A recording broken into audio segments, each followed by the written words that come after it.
Bonjour tout le monde, j'espère que vous allez bien. J'espère que vous m'entendez correctement. Normalement, ça devrait aller. Je vois qu'on est à peu près à 6 en ce moment. Ça me fait super plaisir d'être avec vous ce matin.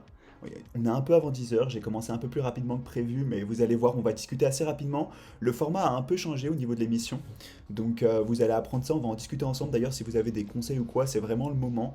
On va essayer de faire une petite intro dans laquelle on va discuter pour voir comment l'émission va évoluer. Je vais vous expliquer un petit peu le pourquoi du comment, pourquoi est-ce que j'ai décidé pour cette émission spécifiquement d'arrêter mes sortes de mini-formations, mes mini-tutos.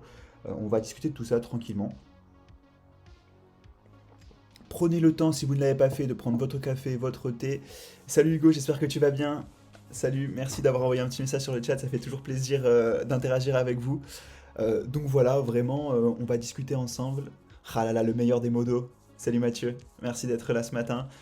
Euh, En tout cas, on va pouvoir discuter tous ensemble là, pendant environ une quinzaine, une vingtaine de minutes. Je vais un peu vous expliquer ce qui va se passer dans la suite de mon émission, parce que ça fait un mois maintenant, donc c'est quand même assez fun, c'est quand même vraiment sympa. Ça fait un mois qu'on discute ensemble, ça fait du coup 4 émissions. Alors même s'il y avait 5 samedis au mois de mai, vous savez que j'ai eu un samedi où j'ai fait une petite pause. Je vous expliquerai aussi peut-être plus tard quand je pourrai pourquoi. Pour le moment, c'est un peu compliqué encore. Mais du coup, évidemment, ça fait maintenant un petit peu d'expérience que j'ai pu acquérir avec cette émission. Et je me rends compte d'une chose, c'est que à l'approche de mon stage chez Ubisoft, à partir du mois de juillet, je risque d'avoir quelques soucis d'orga, et notamment au niveau du boulot que je vais devoir fournir. Mon objectif, c'est vraiment de vous proposer une émission qualitative. Le centre de l'émission, enfin le cœur de cette émission, c'est euh, avant tout la personne que j'invite pour discuter avec, c'est cette personne qui va vraiment apporter des éléments concrets, qui va vous permettre de définir votre projet, qui va vous donner aussi une idée du monde pro dans les jeux vidéo et dans l'e-sport. Et donc en fait, je me suis rendu compte de plusieurs choses. La première, c'est que j'ai beau faire des petites formations qui peuvent être sympas, hein, c'est pas ultra qualitatif, mais ça reste correct pour vous donner des pistes de compréhension.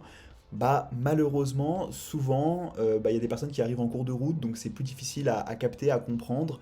Il y a d'autres personnes qui tout simplement ont déjà ces connaissances-là, et surtout en fait, ça nous repousse à chaque fois le début de l'interview dans l'émission. Et du coup, je me suis retrouvé parfois à devoir mettre fin à des superbes interviews avec des super points de vue à 11h30 parce que évidemment l'objectif c'est pas dépasser l'heure et demie.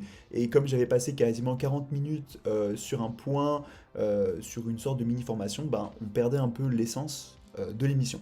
Donc l'objectif c'est de remodeler tout ça avec vous, c'est ce qui va se passer pendant ce mois de juin. En fait, vous allez voir, je vais essayer plusieurs formats avec toujours comme objectif et comme intérêt celui de vous mettre au centre un petit peu de cette émission, que vous puissiez vraiment poser des questions, que vous puissiez vous intéresser, créer votre projet pro. Donc encore une fois, n'hésitez absolument pas à partager sur Twitter, sur Discord, même sur le chat actuellement, si vous avez des conseils ou des recommandations, c'est comme ça vraiment que je fais progresser l'émission. C'est comme ça que je me suis rendu compte aussi, par exemple, que ma formation était parfois trop longue, parfois peu complète, et c'est aussi grâce à vous que je me suis aperçu que on a souvent un pic de viewers, hein, on peut en parler ensemble, au moment où la personne qui doit être interviewée arrive sur le stream, et donc je me suis dit, et j'ai rapidement compris que c'était l'élément principal, central de mon émission. Je devrais le savoir, mais bon, écoutez, parfois on tente des choses. Et du coup, on va essayer de recentrer tout ça, d'axer l'émission autour de l'interview, et on fera du coup à chaque fois une petite intro d'environ une dizaine, une quinzaine de minutes. Ça dépendra de vous, évidemment, si vous me posez 25 questions, j'essaierai d'y répondre, on en discutera ensemble. Par contre, évidemment, s'il y a peu de questions ou peu d'interactions, on passera directement à l'interview. Évidemment, j'aurais prévenu la personne qui est concernée avant, parce que bon, entre être appelé à 10h30 et être appelé à 10h pétante, ça peut être un peu surprenant. Donc voilà, on va essayer de voir tout ça ensemble ce matin. Je vais vous expliquer le pourquoi du comment, parce que évidemment c'est la première émission, donc je vais prendre un peu le temps de déplier cette décision-là. Et puis on va aussi parler à la fin de cette introduction, avant du coup d'accueillir Léa, on parlera aussi un peu de nouveaux contenus qui devraient arriver, alors que ce soit sur ma chaîne Twitch, mais aussi sur mes autres réseaux. Si vous ne le savez pas d'ailleurs, j'ai une page LinkedIn, Krios-RJ, sur laquelle vous pouvez du coup recevoir toutes les actualités par rapport à cette chaîne, et bientôt plus. Vous aurez peut-être aussi de l'info sur le marketing et la communication dans les jeux vidéo. Donc si ça vous intéresse, si c'est un domaine qui peut vous passionner, n'hésitez pas à me rejoindre. Évidemment, on pourra participer tous ensemble. Il y aura parfois des contenus plutôt interactifs, d'autres plutôt éducatifs, académiques. Mais l'objectif, ce sera véritablement de créer une sorte de communauté autour du marketing et de la communication dans les jeux vidéo et dans l'e-sport. Euh, Évidemment aussi, j'ai une chaîne YouTube sur laquelle vous avez mes replays bruts, en gros bruts, c'est-à-dire que j'ai aucune pitié pour vous, je vous mets 1h40 de vidéo à chaque fois. Et tant pis pour vous, en fait, il faut que vous supportiez en fait cette grosse charge vidéo là. Pour le moment, j'ai pas d'autres projets prévus parce que ça risque de me prendre un petit peu de temps. J'ai eu pas mal de concepts, mais encore une fois, il faut faire une équation temps dispo et puis qualité aussi que je vais vous proposer. Pour le moment, je suis plutôt sur une période plutôt chill, on va dire. Je vais pas trop me précipiter non plus parce que j'ai pas envie de me mettre 50 émissions, 50 projets, puis me retrouver à commencer début juillet chez Ubisoft et être comme un con, tout simplement. Parce que l'objectif, c'est de continuer ce stream le plus longtemps possible. Évidemment aussi, j'en viens à parler un petit peu de ce qui va se passer sur cette chaîne Twitch. Comme vous le savez, l'objectif c'est d'être affilié, là pour le coup, parce que j'ai quasiment atteint l'ensemble des conditions qu'il fallait atteindre, donc ça c'est vraiment le point ultra positif et très très cool. Mais du coup, il faut plus d'heures de streaming, là pour le moment je suis environ à 8 heures par mois, 8-10 heures par mois, c'est peu, évidemment, donc soyez attentifs, peut-être que de nouvelles émissions vont arriver.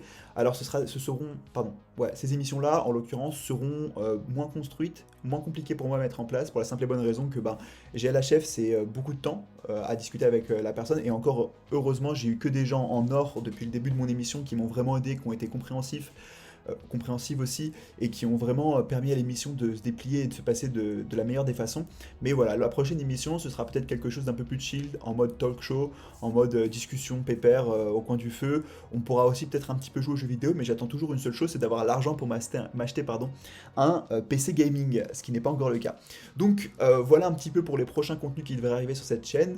Je vous explique très rapidement les raisons et le pourquoi du comment j'ai décidé donc de ne plus faire de mini-formation. Donc comme je l'ai dit au début, c'est beaucoup de boulot. Bientôt en fait, et je devrais l'annoncer incessamment sous peu, je vais avoir une nouvelle étiquette dans une structure e-sport que j'apprécie énormément. Donc évidemment c'est aussi du travail supplémentaire, même si c'est bénévole, ça reste du boulot que je veux faire à 200% et dans lequel je veux m'impliquer et me concentrer. Donc voilà, encore une fois, je vais prendre le temps de me concentrer aussi sur ces projets qui sont annexes, sur ces projets-là. Et puis avec en fait l'arrivée progressive de mon stage chez Ubisoft, là en ce moment je suis en intérim pour tout vous dire, donc je fais une petite mission d'intérim pour me faire un peu d'argent. Et je me rends bien compte que ça va être compliqué de faire coïncider l'ensemble de la préparation que j'accordais avant à Good Luck Have Fun avec justement mon planning et mon boulot, tout simplement. Donc je vais essayer de réaxer vraiment autour de l'interview, où finalement on va co-créer du contenu avec la personne que j'interviewerai. Et ça pour le coup je trouve ça super intéressant parce que c'est aussi un peu le cœur de l'émission. Et puis à terme, j'essaie encore de voir comment je vais le faire parce que j'ai pas ni les outils techniques ni le temps, et pour le moment j'avoue que ça me paraît aussi assez compliqué de lancer une émission puis directement de rajouter de nouvelles choses, mais j'essaierai d'y introduire un espace débat. J'ai déjà parlé avec quelques personnes qui sont d'ailleurs super impliquées sur le Discord eSport Business d'Hugo. On essaie de voir un petit peu comment ça va être possible et comment on va pouvoir mettre ça en place, mais pour le moment je vous avoue c'est assez touchy comme sujet, donc c'est assez compliqué. Voilà, j'espère que j'ai été assez clair par rapport à ça. Encore une fois, c'est grâce à vos retours, c'est avec vos retours aussi que j'ai pu voir ce qui vous intéressait plus ou moins, comment est-ce que je pourrais faire pour du coup créer du contenu qui vous passionne, qui suscite de l'interaction et suscite voilà, qui suscite voilà, de l'interaction. C'est le mot-clé, on va dire, aujourd'hui. Tous les matins, j'ai du mal à parler, je sais toujours pas pourquoi j'ai mis cette émission à 10 heures du matin, je suis un peu fou, mais c'est pas grave, c'est comme ça. Enfin, quoi qu'il advienne, l'objectif, ça va véritablement être de vous proposer une émission qui sera vraiment axée autour de l'interview, autour du débat. Alors ce qui veut aussi dire deux petites choses, l'émission risque de se raccourcir. Alors pourquoi? Parce que je me suis rendu compte aussi de quelque chose d'assez important. Quand on passe 1h30 sur Twitch, nécessairement, on va susciter l'intérêt de certains viewers, de certaines personnes qui vont venir nous voir, qui vont venir participer à l'émission. Et d'ailleurs, j'ai été agréablement surpris de recevoir des petits messages, que ce soit dans le chat ou alors d'ailleurs en privé, qui me disent bah écoute, j'ai écouté ton émission, j'ai vraiment surkiffé, je me suis abonné, enfin la version gratuite sur Twitch, je vous ai suivi en gros. J'ai suivi ton émission, ton compte, c'est vraiment méga intéressant, ça m'a motivé dans mes projets, je vais lancer mon stream ou alors je vais tenter ma candidature dans telle entreprise, telle boîte, telle équipe e-sport, telle université. Donc tout ça, je l'ai eu. Alors j'en ai pas eu un milliard, évidemment, mais j'ai eu deux trois personnes qui sont venues me dire ça, ça fait vraiment chaud au cœur. Et donc je me rends compte d'une chose aussi, c'est que si je veux garder ce format-là, il faut susciter l'interaction et le meilleur moyen de discuter avec vous et de véritablement partager quelque chose avec vous, c'est grâce à l'interview et en ayant des formats un peu plus courts. Donc là, aujourd'hui, on essaiera de terminer avant 11h30. Normalement, ça devrait se faire sans trop de soucis. On essaiera, voilà, de discuter jusqu'à 11h10, 11h15. Et puis, bah, par la suite, je vous laisserai vaquer à vos occupations avec la réouverture de la vie, hein. Actuellement, on peut tous sortir alors qu'on soit sur Paris ou d'ailleurs dans d'autres villes. C'est quand même le point super positif. Donc je sais pas si vous avez des questions, des recommandations, n'hésitez vraiment pas, je suis là pour écouter, je suis là pour en discuter avec vous, on a encore un petit peu de temps avant d'accueillir Léa, d'ailleurs Léa que je présenterai rapidement juste après, puis elle se représentera plus en détail. Mais voilà, est-ce que vous avez des questions, des interrogations, ou est-ce que selon vous ça c'est la meilleure des options, c'est ce qui vous paraît le plus logique? N'hésitez vraiment pas, si vous avez rien à dire, ne dites rien, mais si vous avez quelque chose à ajouter, encore une fois, c'est toujours, je l'écoute toujours, c'est toujours super intéressant pour ensemble réussir à construire une émission qui soit cool, quoi.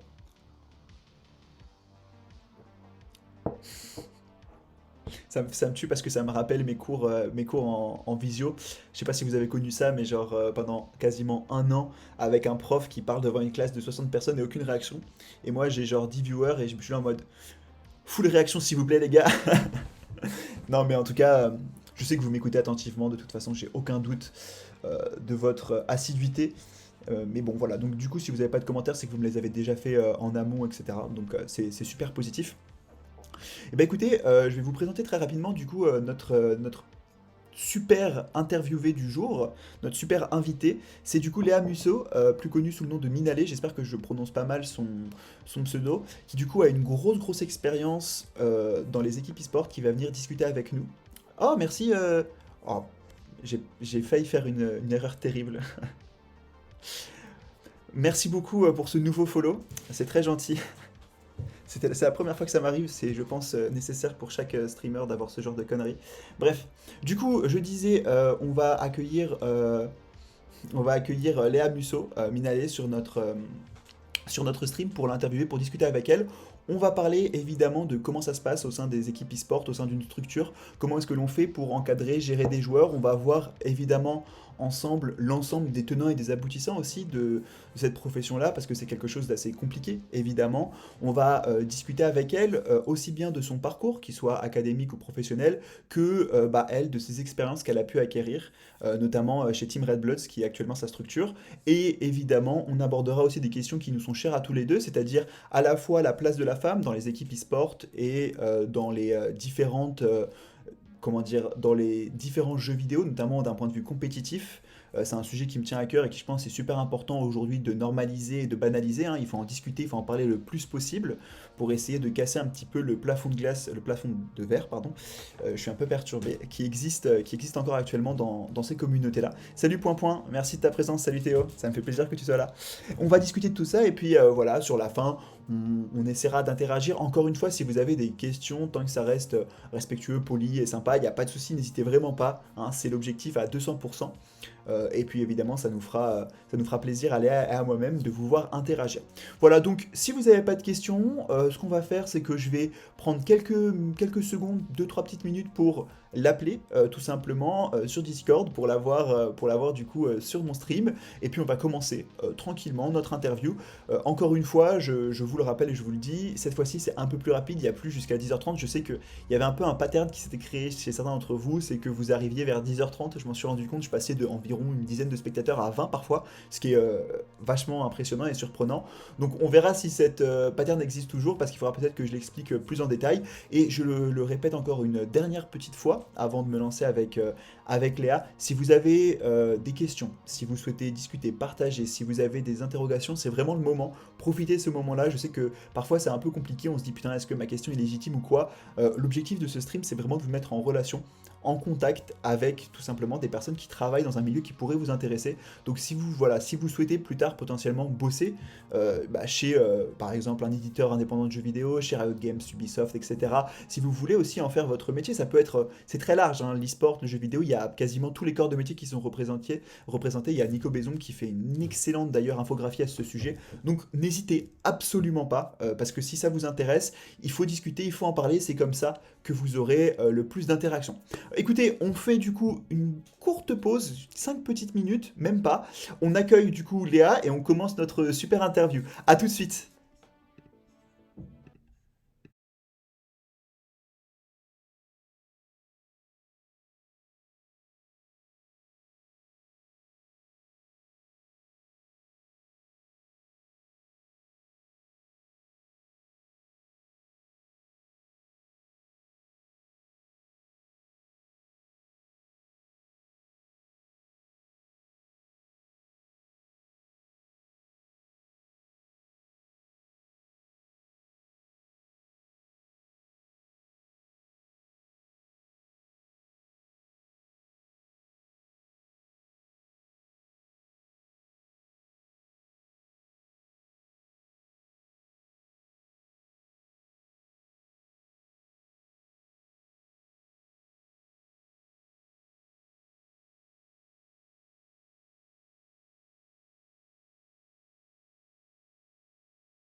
Du coup, me revoilà, j'espère que vous m'entendez correctement.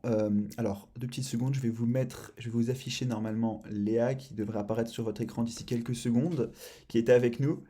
Hop, je coupe ma propre caméra parce que c'est pas moi le plus important. Nickel. Salut Léa, tu vas bien? Hello, ça va et toi? Ça va super, ça va super. Merci beaucoup de m'avoir rejoint. Merci beaucoup de nous avoir rejoints d'ailleurs pour discuter avec nous. Est-ce que tu pourrais rapidement, parce qu'il y a quelques personnes qui dans le chat ne te connaissent pas, est-ce que tu pourrais te présenter, nous expliquer quel est ton parcours, ce que tu as fait dans la vie, pourquoi tu en es arrivé à bosser dans une structure e-sport, etc. Ouais. Alors, c'est un peu un parcours atypique, on va dire. Je suis passée de secteur en secteur. Mhm. Du coup, je m'appelle Léa Musso, alias Minalet. J'ai 21 ans. Actuellement, je suis en bachelor 3 en école de commerce spécialisée dans le sport Ok, à Paris. Je suis aussi responsable e-sport chez Red Bloods actuellement. J'ai fait diverses structures. J'ai fait Dislone. J'ai été chez Apologie e-sport aussi avant que ça ferme, comme Dislone d'ailleurs. ok, Euh, donc du coup, j'ai fait un baccalauréat ST2S santé sociale, donc rien à voir avec l'e-sport. ok. J'ai été acceptée ensuite en école d'ostéopathie, mais j'ai choisi de changer de voie et aller dans le commerce sportif. Et si tout se Mhm. passe bien, si j'ai mon bachelor cette année, j'intègre un MBA e-sport et gaming brand management à XP School Paris. Mais c'est génial. Du coup, en fait, c'est cool parce que c'est aussi un peu l'objectif de cette émission, c'est de montrer qu'on a tous des parcours ultra déstructurés dans l'e-sport et les jeux vidéo. On n'a pas du tout, Ouais, genre, un parcours super précis. Donc, du coup, ouais, toi, tu as un petit peu été, voilà, découvrir différents éléments. Et qu'est-ce qui t'a, du coup, attiré vers le monde du jeu vidéo d'e-sport? Est-ce que tu avais déjà, du coup, j'imagine que tu appréciais jouer aux jeux vidéo, c'est évident. ouais, oui. Mais ouais, qu'est-ce qui t'a fait, qu'est-ce qui t'a donné l'envie de t'impliquer professionnellement dans ce secteur-là? Bon, déjà, je suis passionnée par l'univers du gaming, etc. Mm. Ça fait très longtemps que je joue. Ça fait à peu près 3-4 ans du coup que je suis active en tant que bénévole dans la scène e-sportive. J'ai eu l'occasion de rejoindre ma première structure par un ami que j'ai rencontré en Bachelor 1 du coup à la Sport Management School. À partir de ce moment-là, j'ai voulu m'impliquer de plus en plus. Mhm. Euh, et il me semble qu'il n'y avait pas vraiment encore de formation fixe dans l'e-sport. Du coup, on va dire par sûreté, j'ai choisi le commerce sportif et me développant de plus en plus dans cet univers e-sportif, justement, j'ai voulu faire de ma passion un métier. Donc, c'est pour ça que je rejoins un MBA e-sport et gaming brand management qui rejoint un peu au final le commerce Mm. sportif, mais sauf que là, c'est vraiment dans le milieu e-sportif, quoi. Donc, on va dire que j'ai déjà des bases Mm. pour intégrer ce domaine. Bah surtout, ouais, bah comme tu l'as dit, en fait, l'expérience bénévole, et ça, je le souligne à chaque fois, c'est tellement important, t'as permis aussi de cadrer ton profil et de montrer que tu avais une volonté de t'impliquer d'autant plus professionnellement dans cette scène spécifique. Et d'ailleurs, Exactement. on en parlera peut-être plus tard, parce que à chaque fois, je saute 1 milliard de questions et je tombe sur des trucs, parce que le brand management m'intéresse énormément. Moi aussi, c'est un sujet que je discute beaucoup, c'est-à-dire la marque, comment on crée une marque dans le monde de l'e-sport. On en parlera à C'est la ça. fin. Du coup, j'ai une petite question par rapport à ton parcours pour revenir un petit peu sur toi, pour discuter un petit peu de ce que tu as fait. Quand tu préparais le bac, etc., est-ce que tu avais déjà une idée de ce que tu voulais faire ou est-ce que c'est un mythe? Et qu'est-ce que tu envisageais finalement de faire comme tes études? Tu nous as parlé véritablement de plusieurs aspects, donc comment est-ce que tu pourrais déplier un petit peu ce cursus que tu as suivi?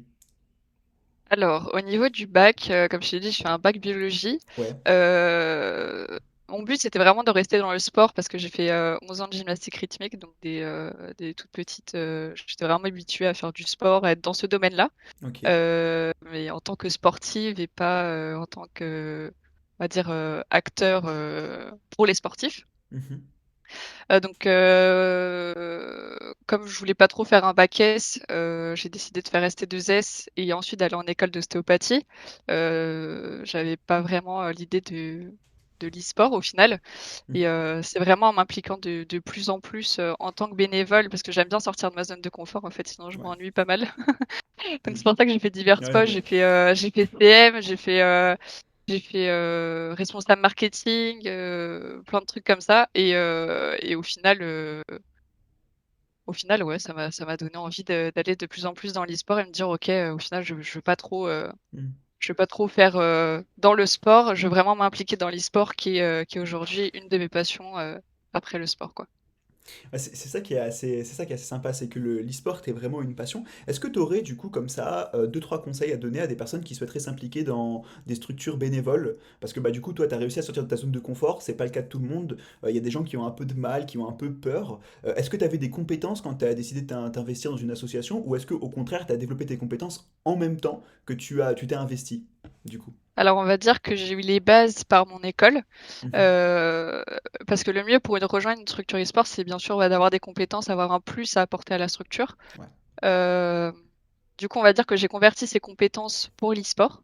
Mhm. C'est ça qui m'a aidé à justement rejoindre pas mal de structures en tant que bénévole. Ça apporte de l'expérience en plus, c'est sûr. Donc, si je devais donner un conseil, c'est vraiment avoir un domaine d'expertise de base, on va Ouais, dire, que vous pourriez développer par la suite, parce que les structures bénévoles, en général, on cherche des personnes qui sont assez polyvalentes. ouais, c'est Euh, ça. Mhm. c'est assez intéressant d'avoir une personne polyvalente au sein de sa structure, parce qu'on sait qu'on peut compter sur elle. Et au final, ce que j'ai appris en école de commerce, on va dire que c'était de la théorie. Et Mhm. avant d'avoir des stages, etc., le fait d'être dans une structure de base et dans l'e-sport, ça m'a permis de développer ces compétences, en fait. C'est de Ouais, les mettre en complètement. pratique. Voilà. Complètement. Et du coup, alors j'ai une question qui vient par rapport à ça. Enfin, pour le coup, je suis absolument d'accord avec toi. Je suis moi-même, et je pense que ça, c'est même pas que dans le monde du jeu vidéo ou de l'e-sport d'ailleurs, hein. Si vous voulez vous investir dans un projet Ouais. pro, essayez véritablement de vous investir d'un point de vue bénévole, d'avoir des expériences. Moi, ce petit stream là aussi, c'est une expérience pour moi. Enfin, je suis un random sur Twitch, je connaissais rien et ça me permet de développer de nouvelles compétences et c'est super important. Et je pense que c'est ça aussi un petit peu la clé et la clé de compréhension et la clé de motivation quand on veut s'investir dans un projet. Du coup, je veux savoir, parce que tu as beaucoup de projets, tu t'es investi dans la vie bénévole, est-ce que tu as le temps encore un petit peu de jouer aux jeux vidéo? Est-ce que tu trouves que c'est quelque chose de positif pour toi? Ou est-ce qu'au contraire, t'as plus tellement le temps et que bah, tu arrives à y jouer entre 1 heure et 4 heures du matin, quoi? Non, vraiment, ça va. Je Mm. m'organise pas mal. On va dire qu'avec la crise sanitaire actuelle et les cours en visio, Mhm. euh, euh, j'ai eu pas mal le temps, on va dire. Sauf en ce moment, j'ai mes examens. Enfin, je dois rendre un dossier, donc j'ai pas trop le temps de jouer. Mais pour te donner un aperçu sur CS:GO, en période de cours, on va dire, je tournais aux alentours de 70 heures en 2 semaines. Un truc comme ça. Ah oui, c'est costaud. Mais du coup, t'as un, t'as un, Oui, donc t'as ça un va. petit niveau sur CSGO, du coup. Je suis légendaire Eagle, ça va. On se Un débrouille. petit, un petit niveau, du coup. Moi, je suis Silver 1, comme tous les bons joueurs de CSGO. Génial. Non, j'ai jamais joué au jeu, donc j'avoue, je connais peu. Je connais pas trop parce que, du coup, est-ce que la communauté, toi, t'as l'impression que c'est une communauté qui est assez inclusive, qui est assez positive sur CSGO, ou est-ce qu'au contraire, t'as une critique ou un commentaire à nous faire par rapport à cette communauté? Comment est-ce que toi, du coup, tu perçois la scène de ce jeu? Parce que je la connais vraiment, moi, enfin, je suis un consommateur d'e-sport, donc je regarde évidemment, je suis un petit peu la scène, etc. Mais au-delà de ça, j'y connais rien, quoi. Enfin, je veux dire, j'ai déjà joué deux trois fois, je me suis pris un one tap, j'ai dit ok, c'est fini, c'est pas pour moi, quoi.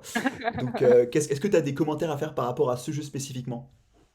Alors déjà, il faut que tu persévères parce qu'il faut pas abandonner, c'est pas bien. Et Un bon conseil pour le un stream. très bon conseil dans la vie de tous les jours. C'est parce qu'il y a un échec. En général, quand il y a un échec, c'est qu'il y a quelque chose de plus grand derrière qui va se développer. Donc ça, C'est c'est vrai, pas un c'est très problème. vrai, c'est très très vrai. Ouais. Oui, j'ai pu le voir depuis 3 ans là, c'est déjà pas mal. Donc du coup, sur la scène CS:GO, faut savoir que j'ai pu découvrir, on va dire plus en profondeur la scène française. Ouais, Parce que j'ai acquis du coup la formation de Heavy CSGO. Donc, ce qui fait que tu as un Discord privé où tu as qu'une commu FR avec des gens qui souhaitent évoluer, pas des c'est cool personnes ça, troll, quoi. c'est très très cool. C'est vraiment bien. Donc, j'ai rencontré mes potes actuels avec qui je joue. On a formé une petite équipe. Bon, ça n'a pas trop duré longtemps, mais on est restés potes, quoi. Donc, c'est vraiment cool. Donc, du coup, la communauté FR, je pense qu'il n'y a pas vraiment de problème par rapport à ça. Mhm. C'est plus la communauté international où Ouais, où c'est plus compliqué quoi. ouais, c'est ça, ça pose un peu problème. Par exemple, je crois que j'avais vu un truc, merde, je l'ai effacé. C'était Keiro, je crois, qui avait mis quelque chose par rapport aux femmes dans l'e-sport. Il avait mis un article. Keito, pardon. Ah oui, Euh, Hugo. ouais. Donc, c'était selon une étude, près de 900 joueuses aux États-Unis, en Allemagne et en Chine, 59% des joueuses cachent leur genre pour ne pas subir de harcèlement. Hmm. Tu vois. Quand C'est j'ai vu terrible cet ça. article-là, je me suis dit, ah ouais, donc on en est encore là, 59%, c'est plus de la moitié. Euh, Mais malheureusement, si on veut faire changer les choses en France, peut-être que ça se fera pas dans les autres pays. Donc c'est ça en fait qui me fait peur pour le développement de la Ouais, place de la femme dans l'e-sport. Sur CS, personnellement, bon, j'ai déjà eu des trucs en mode t'es une fille, donc la place de la femme c'est la cuisine, enfin le classique quoi, hein, on va pas terrible. se mentir. Oui, c'est terrible. C'est J'ai déjà été kick parce que j'étais une fille aussi. C'était pas mal. Euh, c'est tu vas faire des trucs de ouf. Ils vont être là, ils vont te drop plein de trucs. Ils vont te drop des AK-47, des M4, tout ce que tu veux. Mais il suffit que le round d'après, tu fasses un truc de merde. Bah alors là, ça t'insulte, hein. C'est C'est terrible en fait, ouais, c'est double standard quoi, entre guillemets quoi. C'est-à-dire que parce que t'es une femme, soit tu surperfes, et si tu sous-perfes, c'est direct poubelle quoi. Les mecs t'insultent, etc. Et il y a ouais, aucune. c'est ça. Ouais, on avait eu à peu près, on avait eu un témoignage quasi similaire sur une scène de la scène de Valorant de Zoé qui était venue dans l'émission, qui en avait parlé aussi, qui elle jouait du coup en mode plus casu. Hein. Elle était pas, c'était pas, elle avait pas ton niveau, le niveau que tu as sur CS:GO actuellement, mais elle disait que les soucis sont les mêmes en fait, et que malheureusement il y a encore une toxicité ambiante dans les jeux vidéo, enfin sur CS:GO. C'est malheureux parce que, du moins, tu me dis si je me trompe, moi je perçois CSGO comme vraiment le jeu communautaire par excellence. Enfin, Valve, jusqu'à ce que Valorant sorte, ils en avaient rien à foutre de CSGO. Enfin, moi c'est comme ça que j'ai vu les Exactement. choses évoluer. Et du coup, Oui. il laissait le jeu dans un coin en mode c'est pépère, on se fait de la thune sur des maps communautaires et des skins communautaires. Et on verra bien ce qui se passe. Bon, Valorant est arrivé, ça a fait un peu peur. Même quand Rainbow Six est sorti, bon, c'est pas du tout pareil que CSGO, mais enfin, Valve n'en avait vraiment rien à faire. Et pour le coup, ils ont construit le jeu, là, ils commencent à reconstruire. Et c'est malheureux parce que c'est un jeu ultra communautaire d'un côté, et de l'autre, bah, t'as cet aspect un peu Elle est très toxique. divisée. Ouais, Ouais. c'est ça en fait. Je C'est sais pas très si je me uni, trompe, mais. mais très défait en même Hmm. temps. C'est euh, c'est assez compliqué. Et du coup, je rebondis sur cette question, enfin, sur cette question qui pour moi est ultra importante. Est-ce que toi, du coup, en tant que enfin, joueuse d'une part, mais d'autre part aussi en tant que manageuse, etc., dans une structure sportive, tu as eu du mal parce que tu étais une femme. Est-ce que tu as eu des commentaires, des critiques? Est-ce que des joueurs ne t'ont pas écouté? Ou alors est-ce que, bah voilà, comment tu as fait pour réussir à véritablement créer ta place malgré cette situation et malgré cette communauté qui peut être parfois assez toxique? Alors, ce qui est assez marrant, c'est que dans les structures, j'ai jamais eu de problème du fait que je sois une femme. Ouais. Euh, c'est vraiment que in-game que je ressens ça, cette différence. Mm. Mais je pense que c'est parce que ça vient de tout horizon, tu vois. Tu vas jouer avec des Russes comme tu peux jouer avec des Turcs, etc. Mhm. Surtout sur CSGO, quoi. Sinon, dans les structures, non, j'ai jamais eu de problème. On m'a toujours intégré par mes compétences. Euh, j'ai jamais eu de problème avec des joueurs. Ça s'est super bien passé d'ailleurs. Enfin, ça se Ouais. passe toujours aussi bien En vrai, c'est super parce que c'est positif ça. structuré. Ouais, Mm. il y a vraiment pas de problème. Donc pour les filles qui veulent se lancer dans une structure ou quoi, il y a vraiment pas de problème par rapport à ça. Bah, je pense, le point le plus important, c'est que plus la scène va se professionnaliser, plus il va y avoir finalement de la visibilité. Et c'est aussi un peu l'objectif, c'est un peu l'objectif voilà, de cette émission, c'est de montrer que bah, si on veut, on peut, peu importe notre sexe, Exactement. notre genre, etc. L'objectif, c'est voilà, de participer et de le faire. Je vois qu'on a quelques questions, je vais juste en profiter pour rebondir par rapport à ça. La commu CSGO, très énervée en termes de machisme, tag pornographique, bruit d'orgasme féminin quand tu fais un weak Oui, side. Je connais pas du tout ils sont ni la. très énervés. Ouais, c'est. Du coup, c'est bon. Ils sont très très énervés et même j'ai un d'y penser là quand on a parlé de la commu FR. Ouais. Mais oui, il y avait ce genre de choses. J'étais en solo queue et oui, il y avait ce genre de choses une fois, mais c'était en français cette fois-ci que je ne connaissais pas. Mais ouais, enfin voilà. C'est fou, c'est assez terrible, mais je pense qu'il y a aussi cette question de, bah, en fait, enfin après ça on pourra en discuter parce que League of Legends en Chine ont introduit le fait qu'il fallait mettre son code d'identité, donc c'est un peu restrictif d'un point de vue liberté individuelle, etc. D'un Ouais, autre carrément. sens, le fait que tout le monde soit caché, entre guillemets, derrière son écran, bah, ça facilite en fait les comportements toxiques, et je sais pas ce que t'en penses, mais comme tu le dis, quand tu rentres dans une structure pro, t'as ton prénom, ton nom, tu sais que maintenant tu agis en tant que personne, et du coup les comportements sont beaucoup plus réservés, etc. Bon, après, ça se trouve, c'est juste des gens bien, et enfin, j'en doute pas d'ailleurs, mais je pense que le fait qu'on soit caché derrière son écran pousse parfois à l'effet de groupe, et donc facilite, il suffit qu'il y ait une personne toxique dans la game pour que d'autres personnes se mettent à agir de cette façon, quoi. Et c'est assez malheureux. Exactement. Alors attends, j'ai un petit souci audio, je ne t'entends plus, j'en ai plus de son sur mon casque. Alors, 2 petites secondes, je suis désolé, je vais procéder à un petit changement rapide, je reviens. C'est terrible. C'est terrible. Je vais mettre des AirPods pour faire un stream. Donc là, ne me frappez pas s'il vous plaît. Mon casque vient de se couper, évidemment. Euh, je suis quelqu'un de gentil en plus, donc est-ce que tu peux parler pour voir si je t'entends ou pas? Normalement, ça devrait le faire. Tu m'entends là? Ouais, c'est parfait, je t'entends. Bon, du coup, ça change rien à la qualité de mon micro, hein, puisque j'utilise le micro de mon MacBook, quoi qu'il advienne. Mais voilà, vous me voyez avec des AirPods, je suis vraiment désolé pour les aficionados des casques gaming. Mais c'est comme ça. Le plus important, c'est le contenu. Du coup, on avait une autre question. Quel hype le streamer aux AirPods? C'est terrible. Mais c'est la nouvelle mode maintenant de streamer avec des AirPods. Et on apprécie le setup Vitality en arrière. Ouais, bah ça on l'apprécie, c'est clair, avec la petite chaise Quercus là, bien stylée. Moi j'ai une chaise de jardin actuellement dans mon appartement de 12 mètres carrés, donc c'est terrible. Du coup, pour rebondir et pour continuer à développer l'ensemble des questions, est-ce que justement le fait de jouer, notamment sur la scène de CSGO, ça t'a influencé, toi, pour tes études? Donc comment est-ce que ça t'a influencé aussi? Et est-ce que tu as pu développer des compétences grâce aux jeux vidéo et grâce aussi bien aux jeux vidéo qu'à ton engagement bénévole et associatif?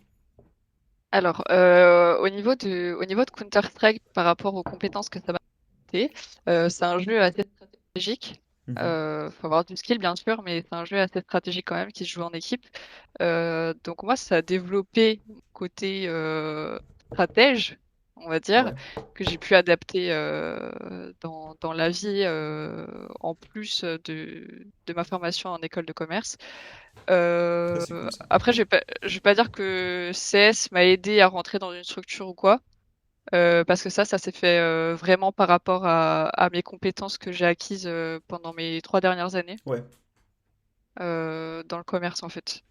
Pour tout ce qui va être community management, même responsable e-sport, parce que c'est de la gestion en soi. Mm. Euh, donc pas vraiment par rapport à CS, malgré que CS m'a augmenté, on va dire, mon côté stratège. Ouais, c'est le côté stratège, le côté aussi peut-être planification un petit peu. Puis j'imagine Ouais. aussi que après, tu as tout aussi ce qui est esprit d'équipe, etc. Je pense que c'est très important.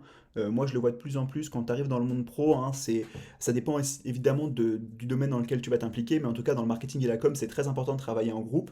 Et je me rends compte aussi assez fréquemment, c'est que c'est quelque chose qu'on développe. Alors, c'est ce que je disais dans une ancienne émission, c'est bon, League of Legends, c'est un projet de groupe foiré dès le début, parce que tu joues avec 5 mecs, tu sais qu'ils ont pas envie d'être avec toi et tu sais que leur seul objectif et leur seule envie, c'est de gagner 20 LP.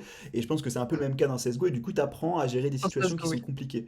Et c'est fou parce que je m'en suis rendu compte, mais assez récemment, mais un projet de groupe, tu vas en avoir 15, tu vas en avoir 13 qui vont très bien se passer, puis tu en as deux où il y a toujours des gens ou quoi, ça s'entend pas, ça se passe mal. C'est pas nécessairement parce que voilà, c'est pas parce que tu bosses avec des gens qui sont pas sympas, mais parce que on peut pas s'entendre avec tout le monde. Et ben ça, c'est incroyable de voir que moi les jeux vidéo m'ont aidé. C'est vraiment un truc ultra impressionnant. On a une question de Stellan qui dit est-ce que c'est pas un peu Valve qui est trop laxiste? Alors là, Un peu, je te laisse un peu répondre. aussi. Je pense Enfin, aussi. on va dire un peu aussi, parce que tu peux report les gens autant de fois que tu veux. Tu sais qu'il y en a qui seront pas ban ou des trucs comme ça. Enfin, de ce côté-là, Ouais. c'est très laxiste, hein, et on voit de plus en plus de cheaters aussi sur CS ces derniers temps.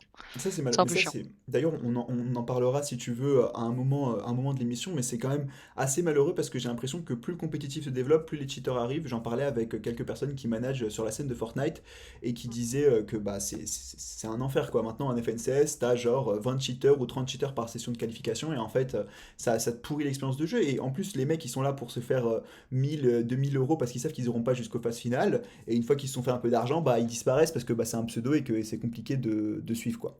On a une autre Ah, question d'illustre inconnu, alors qui a posé une question à moitié, c'est au niveau de ton orientation, comment s'est fait ton choix post-bac? Comment est-ce que du coup, dans ton orientation, tu as décidé de poursuivre tes études, du coup, j'imagine, c'est ça la question. bah, de base, comme je t'ai dit, je voulais aller en ostéopathie. J'avais pas vraiment l'e-sport dans ma tête, Ouais. on va dire. Ensuite, je me suis dit, ok, non, je veux pas faire ça au final. Je voulais trouver autre chose, mais je pensais Mhm. pas du tout à l'e-sport. Et du coup, quand j'ai intégré mon école de commerce, j'ai rencontré du coup un pote là-bas, lui qui était déjà de base dans l'e-sport, Mhm. qui m'a proposé de monter une structure avec lui. Donc ma première structure s'appelle Pulsia. Elle est toujours d'actualité. Elle est sur League of Legends principalement aujourd'hui. Ok. Très stylé, je savais pas du tout. J'irai checker, j'irai follow sur Twitter, comme on dit. Et Illustre Inconnu continue à poser plein de questions. D'ailleurs, merci beaucoup, c'est trop cool. Tu n'as jamais songé à arrêter tes études pour le gaming. Donc, est-ce qu'à un moment, tu t'es dit, ok, fuck les études, fuck le management, et je vais me lancer comme joueuse professionnelle de CSGO ou alors comme manageuse d'une équipe CSGO? Alors non, pour la simple et bonne raison que je vais citer un peu les dires de la personne qui m'a fait passer mon oral pour le concours à XP, Ouais, vas-y, vas-y. euh, qui m'a dit qu'en gros, que j'étais au courant que travailler dans ce domaine, ça serait éphémère. Donc, j'ai répondu que oui, je savais, parce que en général, sur la scène e-sportive, même dans ce milieu-là, tu ne travailles pas toute ta vie dans ce domaine. Ce qui fait que non, j'ai pas voulu arrêter mes études pour l'e-sport. J'ai voulu avoir, on va dire, un plan B derrière. Et mon plan B, justement, c'est ma licence en école de commerce dans le sport. Ouais. Bah, je pense que Voilà. d'ailleurs, c'est quelque chose d'extrêmement important et je le dis à tout le monde, à toutes les personnes qui sont présentes sur ce stream, toujours, toujours avoir un plan B, encore plus quand on touche des domaines qui sont liés au sport ou à l'e-sport parce que c'est des choses qui sont extrêmement fragiles. On a beau un jour être le meilleur joueur du monde, peu importe le jeu, bah, le lendemain, on ne sait pas de quoi il est fait et donc, bon, il y a quelques joueurs qui arrivent à se maintenir à des niveaux exceptionnels pendant plusieurs années, mais c'est très rare. Voilà, si vous, c'est pas votre cas, euh, même si c'est votre cas, en fait, moi je vous recommande vivement d'avoir un backup, un plan B, de faire des études, de faire une formation pro si c'est quelque chose qui vous plaît et qui vous convient, parce que ça vous permettra toujours de, voilà, de vous échapper et de pleinement, finalement, profiter aussi de votre expérience, parce que quand on a un plan B, quand on sait qu'on a un backup, bah, on peut encore plus s'investir dans son plan A en mode, je me donne à 200%, si ça foire, c'est pas de ma faute, c'est pas grave, je me retrouverai pas dans une situation trop compliquée. Et bah, du coup, pour rebondir sur ce qu'a dit Illustre Inconnu par rapport du coup aux études et au gaming, est-ce que tu as des conseils à nous donner pour réussir à convertir véritablement un stage dans le gaming? Comment tu as fait pour justement gagner de la visibilité pour ton profil pro et pour aujourd'hui voilà, transformer ce qui est un stage ou alors une expérience associative en une véritable force pour Ah, ton profil et tes candidatures? simplement, c'est d'aller de structure en structure, Ouais. de faire divers postes. J'ai été manager Rocket League chez Regency alors que je joue pas à Rocket League, tout simplement. C'est possible. Mais j'ai été prise parce que j'avais des qualités de manager, justement. Mm. Tu vois, donc au final, tu peux avoir une compétence et l'adapter dans l'e-sport sur n'importe quel jeu. Donc c'est Ouais, vraiment clairement. de se diversifier, de se créer un réseau au final dans l'e-sport qui aideront par la suite. Je sais que par exemple pour XP, du coup j'ai un ami qui travaille là-bas en alternance, qui est également dans l'école pour ses études. Il est en master 1. Ok. Et c'était, coïncidence, le community manager de la première structure où j'étais chez Pulsia, tu vois. Donc au final, ça fait tes contacts, ton réseau professionnel t'emmènera toujours Ouais. là où tu veux si t'as les bonnes personnes, je pense. Surtout que le monde de l'e-sport est vraiment très petit, hein. Ça, moi, je m'en rends compte de plus en Oui, plus. Il y a peu de personnes qui sont vraiment impliquées et investies pour le moment. Ça va s'agrandir, ça va se développer. Mais donc, du coup, si vous rencontrez du monde, n'hésitez vraiment pas à créer votre réseau pro. Ça peut paraître un petit peu faux et enfin, je suis le premier à trouver ça parfois un peu paradoxal. Enfin, genre, je veux dire, tenir c'est un compte LinkedIn. essentiel. Mais c'est essentiel en fait. Tenir un compte LinkedIn, C'est même vraiment si essentiel. parfois on a l'impression que c'est un peu du bullshit, mais c'est super important parce que bah, c'est comme ça en fait qu'on réussit à gravir des échelons, entre guillemets, pas des échelons dans une entreprise ou quoi, mais des échelons dans le sens où vous allez véritablement vous investir dans une commune et vous allez vous entourer de personnes qui seront prêtes à vous aider si vous en avez besoin et à Exactement. vous accompagner. Et donc ça, c'est vraiment, encore une fois, super, super important. Et du coup, est-ce que tu as utilisé des ressources spécifiques, toi, pour tes stages ou enfin, j'imagine, du coup, ton réseau en école de commerce, on en a bien parlé, mais est-ce que tu as d'autres ressources que tu voudrais partager? Je sais que à plusieurs reprises, il y a des gens qui utilisaient des sites, je sais plus c'était quoi, c'était des sites de recrutement spécifiques liés au gaming ou pas. Si tu n'en as pas, c'est pas grave, c'est juste comme ça. Non, c'est le réseau, quoi, full Non, réseau. ouais, c'est vraiment full réseau. Par exemple, là, je dois trouver une alternance pour du coup mon master l'année prochaine. Et j'ai eu une proposition d'une structure d'il y a un an et demi, pour qui j'ai fait un dossier marketing, par exemple, tu vois. Très Donc stylé, ça ça, du paraît coup. con, hein. Ouais, Ça ouais, ouais, paraît non, con, mais mais juste le fait d'aider les personnes, que tu fasses un bon travail, bah, les gens vont te garder en tête et vont se dire, ah putain, j'ai besoin d'une alternante ou quoi. Je me souviens d'elle, elle m'a fait un putain de dossier, tu vois. ouais, non, mais Juste pour ça, quoi. ouais, non, mais ça c'est vraiment ultra positif. C'est un peu le même cas. Enfin, quand par exemple vous allez vous investir dans une association ou quoi, vous allez rencontrer du monde, des partenaires, des fournisseurs, etc. Bah, ces gens-là, peut-être potentiellement, seront vos futurs recruteurs. Donc aussi gardez-le en tête quand vous allez agir, parce que ça change complètement la façon dont vous percevez votre expérience associative. C'est pas parce que à un moment T dans votre vie, que vous êtes en train de bosser sans toucher de salaire et que vous faites ça parce que vous êtes passionné, que plus tard vous n'allez pas le faire en étant payé. Donc gardez-le en tête parce que souvent on considère expérience associative en mode je m'investis pendant 6 mois et puis après si j'ai plus envie de m'investir, c'est pas grave, tant pis. Donc, donc voilà, il y Ça a. permet de vraiment créer du réseau, hein, ces Ouais, expériences-là. Donc, exactement, pas c'est du temps super perdu, important. on va dire. Exactement. Il y a Illustre Inconnu qui dit balancez vos techniques de networking.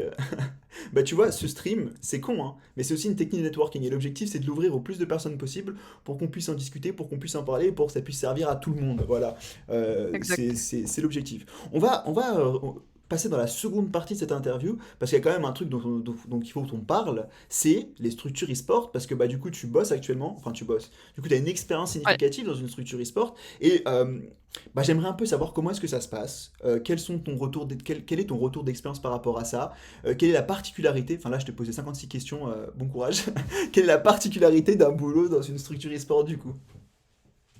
Euh, Bon, déjà, faut savoir que dans les structures e-sport, tu fais un travail, comment dire, le même travail que si tu étais rémunéré, sauf que là, t'es pas rémunéré, déjà. Premier point, c'est la Euh, merde. non, c'est pas la meilleure parce que ça apporte de l'expérience et je trouve que c'est un bon point parce que on va dire que tu peux déjà t'exercer à faire ton métier avant d'intégrer une vraie organisation, une vraie entreprise où là tu seras payé mais pour les mêmes choses que tu fais, tu vois, genre. Ouais, Et ça veut dire que les personnes qui vont te recruter sont déjà satisfaites de ton travail parce que tu auras pu l'expérimenter en amont. c'est très vrai. Je pense que c'est déjà un bon point. Et du... Euh, oui. Non, non, vas-y, je t'en prie, continue, continue. Je te poserai la question après. Bah, du coup, je me souviens plus c'était quoi Non, mais du Non. coup, ce que je voulais savoir, c'est, je sais, qu'est-ce que tu fais exactement? Est-ce que tu pourrais expliquer? Parce que je sais pas si tout le monde connaît. Qu'est-ce que Ouais. tu fais spécifiquement, toi, dans ta structure e-sport? Alors du coup, moi, je suis responsable e-sport chez Team Red Bulls FR. Mhm. Responsable e-sport, ça consiste à gérer le pôle e-sportif, on va dire le pôle performance.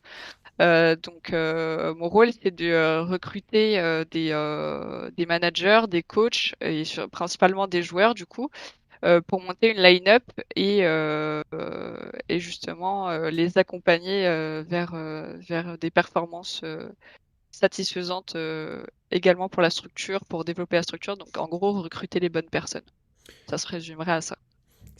En vrai, c'est méga intéressant. Tu nous dis ce que tu peux nous dire, hein, si tu as des choses que tu dois garder confidentielles, pas de souci. Mais du coup, comment est-ce que ça se passe quand toi tu recrutes des personnes? Comment est-ce que ça se fait? Moi, je t'avoue, je connais absolument pas ce milieu-là du recrutement dans les e-sports. Tu passes par Twitter, tu passes par Discord. Ouais, Comment est-ce que ça se passe?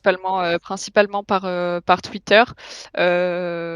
Sur le Twitter Team Red Bulls, du coup, on reçoit des demandes. Les demandes me sont envoyées par la community manager, du coup, qui gère le compte. Du coup, elle me dit, OK, est-ce que tu trouves ça intéressant ou pas? Je lui dis non, bah, renvoie la personne pour chercher autre chose. Ou Ouais, sinon, je prends la personne en appel directement, on voit ce qu'on peut faire, quels sont leurs projets, pourquoi notre structure, parce que ça c'est aussi important. J'ai déjà eu des personnes qui souhaitaient être chez Red Blues, mais quand je leur demandais, ils avaient un super niveau, hein. ouais, C'était une équipe, mais quand je leur demandais, ok, mais pourquoi Red Blues? Bah parce qu'on a vu une annonce. Donc moi ça c'est non. Tu peux avoir n'importe quel niveau. Si t'es pas intéressé par la structure, ouais, c'est vrai. si tu vas pas te donner pour la structure, Hmm. bah non, cherche autre chose, clairement. C'est comme les joueurs qui ont un super niveau mais un mental nul. Ou qui correspond pas à nos valeurs, bah tu peux avoir un super niveau, bah non, je te prends pas quand même. Ouais, bah ouais, c'est Voilà. enfin, je veux dire, je pense que le mental, c'est au moins 40% de la performance d'un joueur in-game, surtout sur CSGO où t'as 16 rounds, où c'est genre ultra intense, j'imagine, et où en fait tu peux Exactement. perdre 12-1 et remonter sur le second side. J'ai dit Ah 12-1, ouais, on a mais. déjà fait des remontadas, hein. Oh là là, Donc c'est ah, c'est possible, satisfaisant en plus. c'est possible. On a une question d'illustre inconnu. Entre LinkedIn et Twitter, quel est le réseau social qui t'a le plus servi? À toi personnellement, du coup.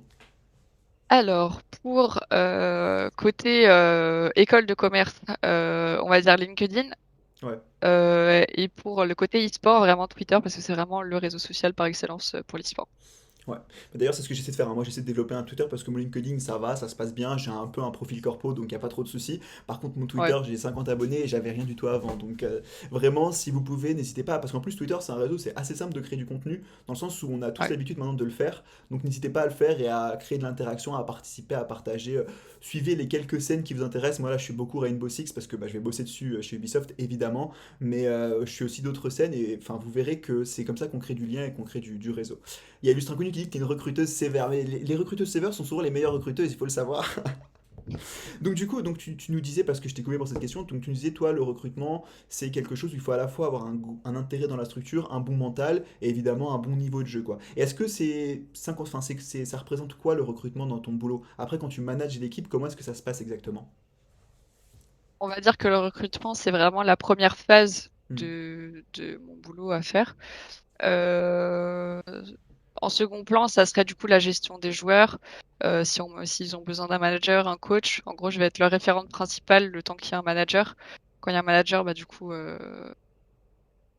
j'échange plus avec le manager que les joueurs au Ouais. final. Même si j'aime bien avoir ce contact avec les joueurs pour leur montrer que bah voilà, le côté staff est vraiment présent avec eux.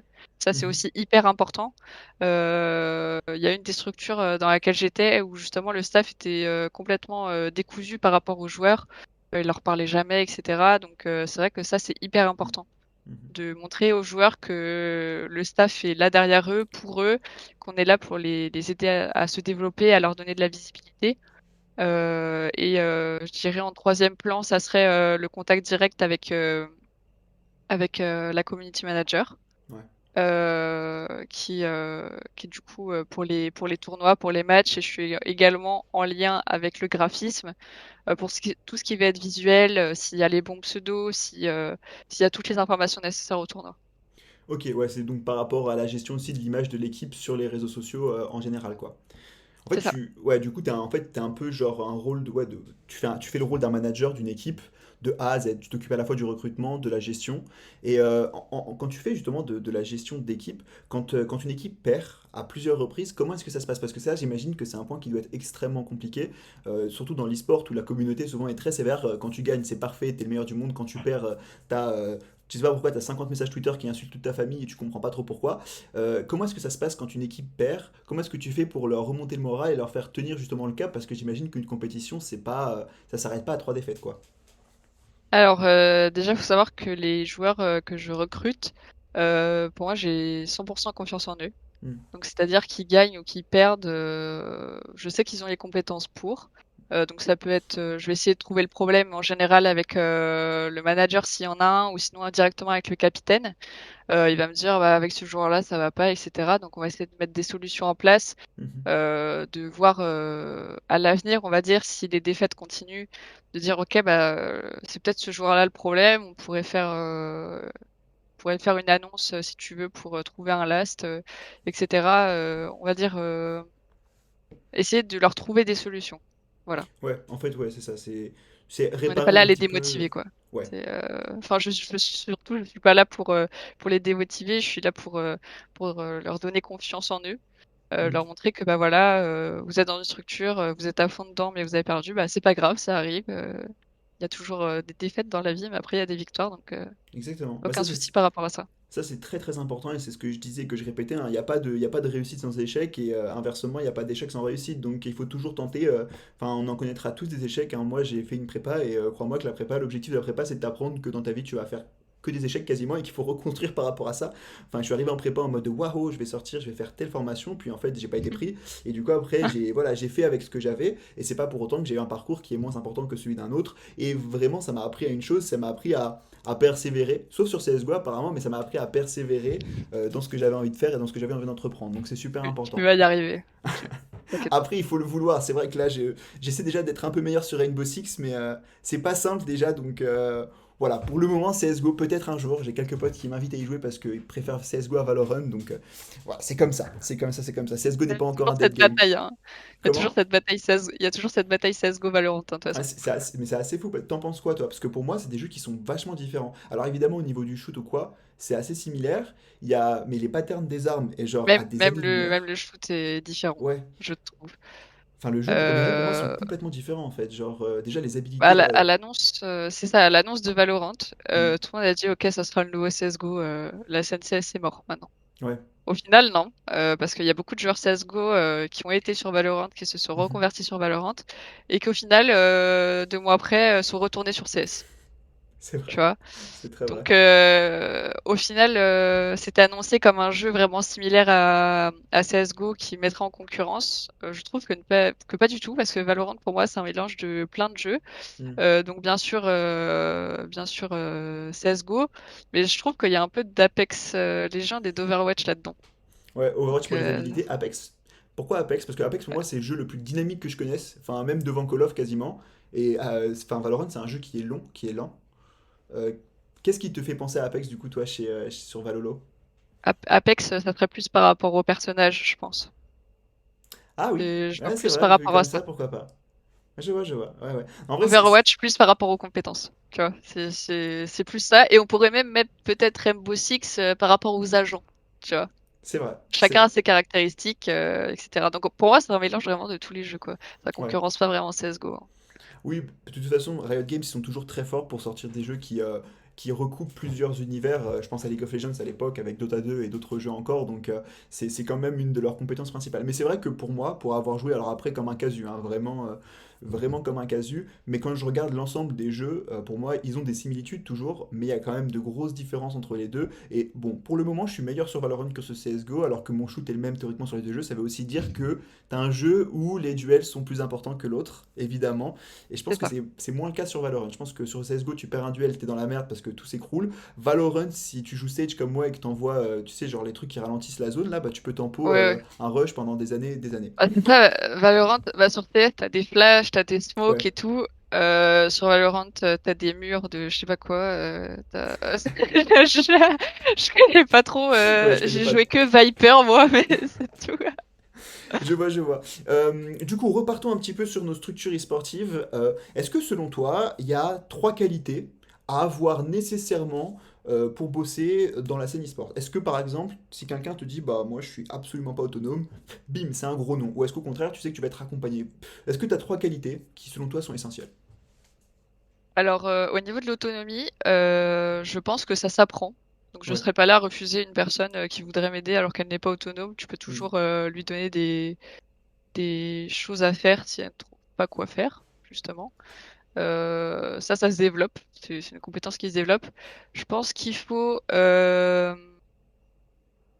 être indulgent, Ouais. euh, être juste et, euh, euh, et être impliqué. Ouais, je pense que Impliqué, très l'implication, important. c'est très C'est très super important. important, surtout en tant que bénévole, parce que, par exemple, je te donne le poste de graphisme. Le problème avec ça, c'est que aujourd'hui, la plupart des graphistes ne sont pas bénévoles, même Mhm. si c'est des personnes qui sont en école. Euh, J'aurais très bien pu dire moi aussi en arrivant dans la structure, écoute, je suis dans une école de commerce, j'ai des compétences, mais je suis encore en école, je travaille pas. Pour faire ce que tu me demandes, moi je vais être payé, tu vois, alors que ça me prend autant de temps. Ouais. Le problème, Ouais, c'est que voilà, les graphistes, même s'ils sont en école aujourd'hui, ils demandent une rémunération que les structures, on va dire, amateurs ne peuvent pas se permettre. ah bah oui, clairement. Enfin, de toute façon, quand on rentre dans la vie associative pour gérer une petite association étudiante, et pourtant c'est un BDE, hein, d'une école de commerce aussi, donc on a quand même quelques fonds, c'est extrêmement compliqué, hein, c'est très très compliqué, donc j'imagine que pour une association, enfin pour une équipe e-sport associative ou bénévole, c'est d'autant plus compliqué. J'ai une autre question qui moi me taraude toujours parce que pour le coup, je suis énormément les scènes e-sportives de différents jeux. Est-ce que tu penses que c'est nécessaire quand tu veux bosser dans une structure e-sport ou quoi, de suivre le jeu sur lequel tu veux bosser ou de suivre justement la scène e-sport ou pas du tout. Au contraire, tu peux avoir des gens qui ont un profil très loin, très différent et qui pourtant peuvent vraiment apporter quelque chose à la structure. Je pense que c'est dans un sens très important et dans un autre, si on veut pas vraiment faire son métier ou quoi, c'est pas très important. Dans le Ouais. sens où, comme je t'ai dit, tu peux apporter un point de vue extérieur par rapport à tes compétences, que ça soit pas du tout dans le milieu e-sportif. Mm. Comme moi, je suis en école de commerce, tu vois. Ouais. Sauf que la particularité, c'est que je m'investis aussi en tant que bénévole dans le milieu e-sportif. Donc, si tu veux vraiment en faire ton métier ou domaine, je pense qu'il faut vraiment suivre déjà les actualités e-sportives. Ouais. Et le jeu, on va dire que c'est un plus, tu vois. Mais au moins suivre les actualités, ce qui se passe dans le monde du côté e-sport, ce qui se développe pas, sur quel point tu pourrais intervenir à ton échelle pour faire évoluer un point négatif, par exemple, actuellement. Donc voilà. Ouais, non mais complètement. Bah, d'ailleurs, instant promo pour Hugo, si vous n'y êtes pas déjà, je vous invite vraiment à aller sur le Discord eSport Business, parce Ouais. que pour le coup, ça regroupe une grosse partie de la commu gaming et e-sport. Moi, c'est comme ça que je me suis lancé dans mon émission, hein. J'ai vu ça, je me suis dit, putain, mais il y a plein de gens qui sont actifs, qui participent, qui créent du contenu, go tenter quelque chose. Et pour le coup, je pense que c'est aussi l'objectif. Enfin, on est encore une petite commu, donc il faut qu'on s'entraide pour véritablement réussir à imposer, entre guillemets, la scène e-sport comme le gros futur du monde sportif et e-sportif, à la fois en France, mais aussi dans le monde. Et d'ailleurs, petite question que j'y suis d'ailleurs, qui est issue d'ailleurs de l'actualité e-sportive récente. Qu'est-ce que tu penses des jeux qui vont être joués aux Jeux Olympiques, des jeux électroniques qui vont être joués de point de vue compétitif aux Jeux Olympiques? Est-ce que tu as un avis par rapport à ça? Moi j'ai un avis, je vais rien dire, je te laisse parler. Je vois ta tête qu'on doit partager à peu près le même point de vue. Qu'est-ce que tu en Je penses, toi? pense qu'on partage les mêmes points de vue. Alors, dire que l'e-sport va être intégré au JO, actuellement, c'est un grand mot. C'est un très grand mot. Parce que moi, je voyais des jeux comme Counter-Strike, par exemple. Je voyais des jeux Rocket League, par Ouais. exemple. Et mettre des trucs virtuels, non, quoi. Non, Bah, en fait, je suis désolée, mais ouais, le non. truc, en fait, ce qui me paraît compliqué, c'est qu'il y a beaucoup d'études qui prouvent que un jeu vidéo qui va virtualiser une activité sportive qui peut être pratiquée, bah, d'un point de vue compétitif, ça va pas intéresser beaucoup de viewers. Enfin, l'e-sport Non. de FIFA, c'est un peu l'unique exception. Et encore, on le voit bien quand il y a une grosse compétition FIFA, ça regroupe pas des foules je sais pas, moi, Katowice peut regrouper des foules sur CSGO, comme le Six Invitational peut regrouper des foules sur Rainbow Six. Rainbow Six, c'est un jeu quand même qui a 10K viewers moyens sur Twitch actuellement et qui, pour ce Six Invitational, a dépassé les 200K viewers.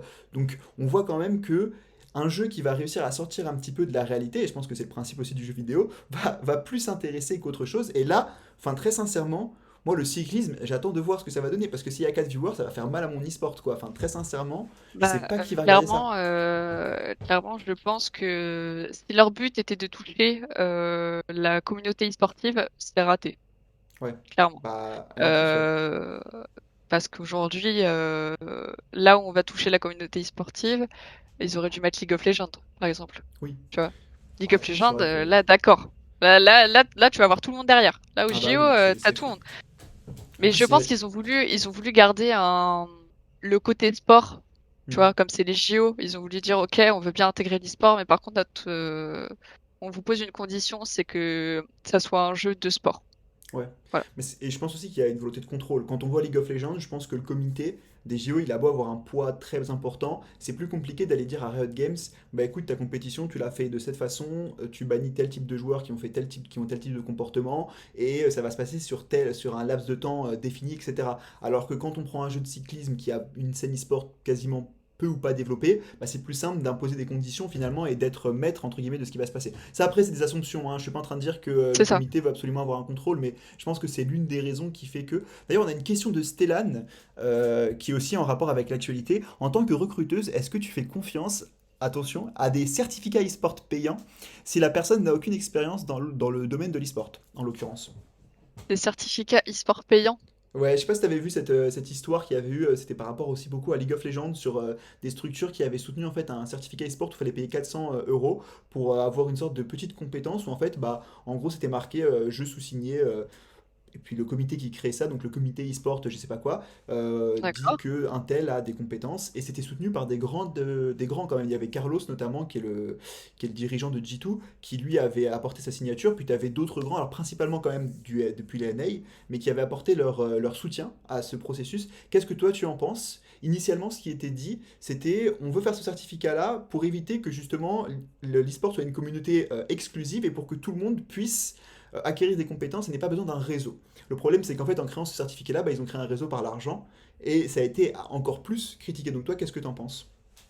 Par l'argent, d'une part, et je trouve que ça, malheureusement, ça met des gens dans des cases, en fait. Hmm. tu divises la communauté plus qu'autre chose. Complètement. Après, ce certificat, tu dois payer pour l'avoir.